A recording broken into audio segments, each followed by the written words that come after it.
தன்னுடைய பார்வைகளை பதிவு செய்யறதுக்கு கர்னல் தியாகராஜன் நம்மோடு இணைந்திருக்கிறார். கர்னல், இந்த பத்திரிகையாளர் சந்திப்புடைய முக்கியமான ஹைலைட்ஸா நீங்க உள்வாங்குவது என்ன?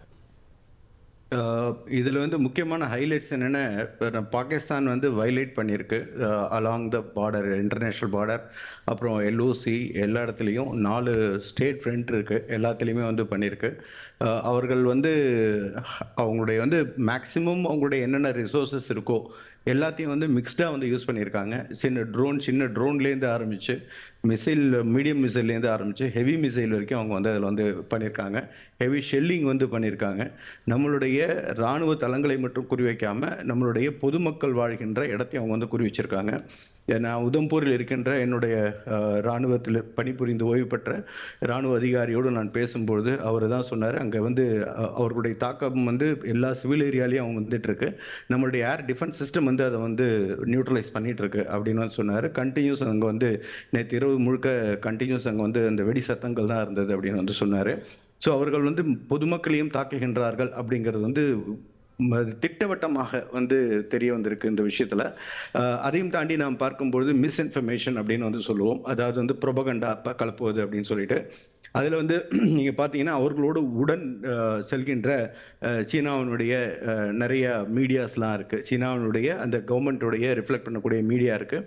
அவங்க வந்து S-400 வந்து பாகிஸ்தானுடைய இராணுவம் அவர்களுடைய வந்து விமானங்களை உபயோகப்படுத்தி, அவர்களுடைய உபகரணங்களை உபயோகப்படுத்தி அழித்து விட்டது அப்படின்னு வந்து ஒரு மிஸ்இன்ஃபர்மேஷன் கொடுத்துருந்தாங்க. அது வந்து இல்லை, பொய் அப்படின்னு வந்து திட்டவட்டமாக இவர்கள் வந்து சொல்லிவிட்டார்கள். அதையும் தாண்டி பல இடம் வந்து அவங்க வந்து சொல்லியிருந்தாங்க, சிர்சா அது மாதிரி இருக்கக்கூடிய இடத்துல, பட்டிண்டா ஏர்போர்ட், இதெல்லாம் நாங்கள் வந்து பாகிஸ்தான் தகர்த்து விட்டோம்னு சொன்ன செய்திகள்லாம் பொய் அப்படின்னு சொல்லியிருக்காங்க. எந்தெந்த இடம் வந்து லிமிட்டட் டேமேஜ் அப்படின்னா மிக குறைவான சேதமடைந்த ஒரு 4 தளங்கள் வந்து சொன்னாங்க. அதோடைய வந்து இன்டாக்டாக அந்த வந்து ரன்வேஸ் அப்படின்னு சொல்லுவோம், அதான் மிக முக்கியமானது.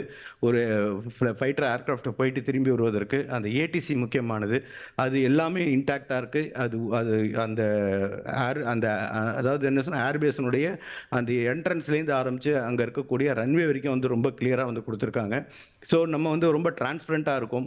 ஒரே ஒரு விஷயம் வந்து நான் மக்களுக்கு சொல்வது என்னவென்றால், அந்த ஃப்ளட்டிங் நிறையா வந்து வருது. நம்மளுடைய வந்து ஏர்கிராஃப்டை வந்து தாக்கிட்டாங்க, ஒரு பெண் பைலட் வந்து எஜெக்ட் பண்ணுறாங்க அப்படின்லாம் வீடியோலாம் வெளியிட்டு அது வந்து நிறையா பரப்பப்பட்டது. நம்மளுடைய வந்து நிறைய போர் விமானங்கள் வந்து தகர்த்து விட்டார்கள் அப்படின்லாம் வந்து செய்திகள் வந்து வேணுமென்றே, அதுவும் வந்து பாகிஸ்தான் சைனாவிலிருந்து பரப்பினால் பரவாயில்ல, நிறையா பேர் இந்தியாவில் இருக்கின்றவர்கள் தெரிந்தும் தெரியாமலும் சில பேர் ஆர்கனைஸ்டு கேங் வந்து இதை வந்து ப்ராப்பராக வந்து பண்ணுறாங்க. இவர்கள் மீது வந்து நிச்சயமாக மிகப்பெரிய நடவடிக்கை வந்து கவர்மெண்ட் எடுக்கிறதுக்கு இருக்காங்கிறத எனக்கு வந்து பல செய்திகள் வந்து கிடைச்சிருக்கு.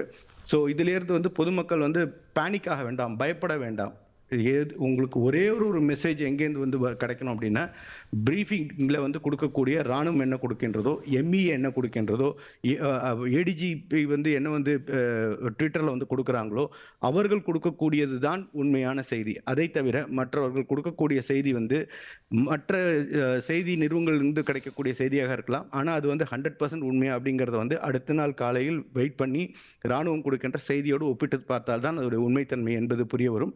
ஆனால் பதட்டம் அடைய வேண்டாம். இது இந்திய இராணுவம் மிக வலிமை வாய்ந்தது, அவர்களுக்கு தக்க பதிலடி கொடுக்கும். நான் வந்து என்ன போரினுடைய அந்த முறையையும் போரினுடைய அந்த விதிமுறைகளையும் நம்ம வந்து சரியாக பின்பற்றிட்டு போகிறோம். இதுவரை அவருடைய சிவிலியனை நம்ம வந்து தாக்கல, பொதுமக்களுக்கு வந்து சேதம் விளைவிக்கவில்லை. அவருடைய ரன்வே எல்லாம் வந்து பல அவருடைய ஏர்பேஸ் 4 ஏர்பேஸ் வந்து நம்ம முழுமையாக தகர்த்திருக்கின்றோம். அவர்களுக்கு மிகப்பெரிய சேதத்தை வந்து விளைவித்திருக்கின்றோம் அப்படிங்கிறது வந்து இந்த இதில் வந்து சொன்னாங்க. இதிலிருந்து பாகிஸ்தான் தன்னுடைய இயலாமையை வந்து அவருடைய ப்ரீஃபிங்கில், அதாவது வந்து பாகிஸ்தானுடைய டிஃபென்ஸ் ஸ்போக் பர்சன் அவர் ப்ரீஃபிங்கில் நிறையா பொய் பரப்பினார், அவர் நிறையா பொய்யை வந்து சொன்னார் அப்படிங்கிற விஷயத்தையும் சொல்லுவது வந்து நமக்கு தெரிய வந்தது. ஆகையால் மக்கள் வந்து அலர்ட்டாக இருக்கணும்னு நான் கேட்டுக்கிறேன். இதில் ஒரு கான்ட்ராஸ்ட் நம்மளால் பார்க்க முடிகிறது. ஒரு பக்கம் பொறுப்புணர்வும் ரெஸ்ட்ரென்ட்டையும் நம்ம இந்திய படைகள், இந்திய அரசு காட்டி வரத பார்க்கிறோம். இன்னொரு பக்கம் சர்வதேச போர் சட்டங்களை, மரபுகளை எல்லாத்தையும் மீறி வருகிறது. சிவிலியன் இன்ஃப்ராஸ்ட்ரக்சரை, பொதுமக்களை, தங்க நாட்டு மக்களை கேடயமாக அவங்க பயன்படுத்துறத பார்க்கின்றோம். இந்த கான்ட்ராஸ்டை உலகம் எப்படி பார்க்கும்? இதை தாண்டி இன்னொரு கேள்வி, ஷுட் பி சோ ரெஸ்ட்ரெயின். இன்னொரு பக்கம் அவங்க அவ்வளவு அத்துமீறல்கள் செய்யும்போது நம்ம அதீத பொறுப்புணர்வை இந்திய இராணுவமும் இந்திய அரசும் காட்டுது. இந்த கான்ட்ராஸ்டை எப்படி பார்க்கலாம் நம்ம? அதாவது வந்து எஸ்கலேஷனில் வந்து நம்ம வந்து ஃபர்தர் வந்து அஹெட்டாக வந்து போயிட்டு இருக்க கிராஃபை தான் வந்து கண்ணுக்கு தெரிகின்றது. அந்த ஸ்டீப்பாக வந்து அந்த எஸ்கலேஷன் வந்து நாளுக்கு நாள் அதிகமாகிட்டு போயிட்டு இருக்கு. ஸோ இந்த எஸ்கலேஷன் வந்து அதிகமாகும் பொழுது ஒரு நம்மளுடைய வந்து ஒரு நம்மளுடைய எஸ்கலேஷன் லேட்டர் வந்து அதிகமாகும். அப்பொழுது வந்து நாம் தாக்குகின்ற எந்த விதமான மிசைல் நம்ம யூஸ் பண்ணுறோம், அதனுடைய தாக்கம் வந்து எவ்வளோ கிலோமீட்டர் வரைக்கும் இருக்கும், அதனுடைய தாக்கம் வந்து எவ்வளோ டெப்த் வரைக்கும் போகும் அப்படிங்கிறது வந்து இன்னும் அதிகமாகிட்டு போகும். எஸ்கலேஷன் இன்னும் அதிகமாக அப்படி இருக்கும் பொழுது நிச்சயமாக நம்மால் வந்து வேறுபாடு பார்க்க முடியாது. இது வந்து இராணுவத்தினுடைய தளம், இது வந்து பொதுமக்கள் இருக்கின்ற இடம் அப்படின்னு சொல்லிட்டு. ஆனால் நம்மளுடைய முதல் குறி வந்து நம்மளுடைய தாக்குகின்ற அந்த ஒரு குறி வந்து அவருடைய இராணுவத்தை வந்து நியூட்ரலைஸ் பண்ணும். அங்கே மக்களுக்கு வந்து அதிகமான சேதத்தை கொண்டு வரக்கூடாது.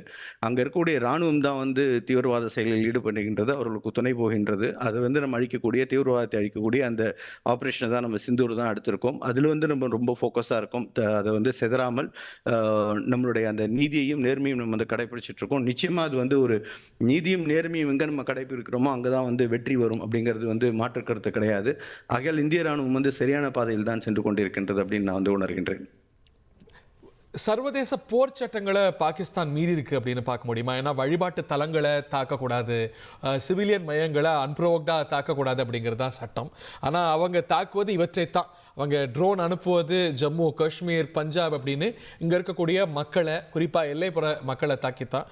இன்னொன்று வழிபாட்டு தலங்களை தாக்குறாங்க, ஒரு கம்யூனல் டிஸ்கார்டை இங்கே உருவாக்கணும்னு நினைக்கிறாங்க. இதெல்லாம் clear violation of international law and norms இல்லையா?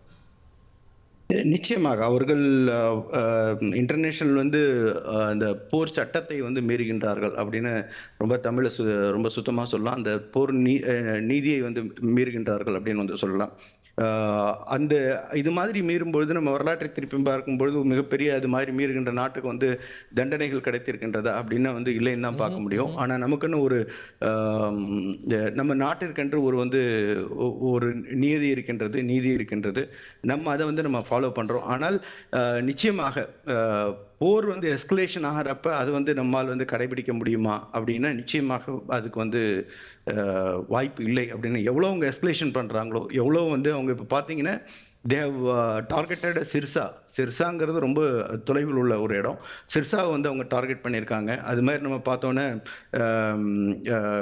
இன்டர்னல் இருக்கக்கூடிய பல சிட்டிகளை வந்து அவங்க வந்து டார்கெட் பண்ணியிருக்காங்க. அவங்களுடைய வந்து ஒரு டீப்ரேஸ் வந்து சிர்சாவில் வந்து ஒன்று இருந்தது, ஒரு மிசைல்ஸோடது. அதை நம்ம பார்க்கும்பொழுது அதனுடைய டயாமீட்டர் வந்து மிக அதிகமாக இருந்தது. கிட்டத்தட்ட ஒரு 200 கிலோ வந்து வெடிப்பொருளை எடுத்து செல்லக்கூடிய ஒரு மிசைலாக இருந்தது. ஸோ அவர்கள் வந்து எந்த அளவுக்கு வந்து எஸ்கலேஷனுக்கு மேலே போகிறாங்களோ அந்த அளவுக்கு அது அந்த ஈக்குவல் குவாண்டம்ல நம்ம திருப்பி அவங்களை வந்து அடிப்போம். இப்போ 200 கிலோ வந்து பேலோடு உள்ள ஒரு மிசைல் அனுப்புகிறாங்க, வெடிப்பொருள் உள்ள ஒரு மிசைல் அனுப்புகிறாங்கன்னா நம்ம 200 கிலோ 260 கிலோ உள்ள மறுபடியும் பேலோடு உள்ள மிசைல் அங்கே அனுப்புவோம். அவர் இப்போ நம்ம தடுத்து நிறுத்தியது போல் சிர்சால அவங்களால தடுத்து நிறுத்த முடியுமா? தடுத்து நிறுத்த முடியவில்லை என்றால் அந்த 200 கிலோஸ் வந்து எவ்வளோ வந்து அதோட இம்பேக்ட் இருக்கும். அதோடைய வந்து பார்த்தோன்னா ஒரு இராணுவ தளத்தை தாக்குகின்றோம் அப்படின்னா இராணுவ தளத்துக்கு பக்கத்தில் எவ்வளோ வந்து பொதுமக்கள் வசிக்கின்றார்கள், அவருடைய இம்பாக்ட் பொதுமக்களுக்கு போகுமா போகாது அப்படிங்கிறப்ப நிச்சயமாக போகும். ஸோ நம்ம வந்து அவங்க எஸ்கலேஷன் எவ்வளோ அதிகமாக போகுதோ அவ்வளோ அதிகமான சேதத்தை வந்து அவர்கள் சந்திப்பார்கள். ஒரு சிறிய இடைவெளிக்கு அப்புறம் மீண்டும் இணையலாம் கர்னல்.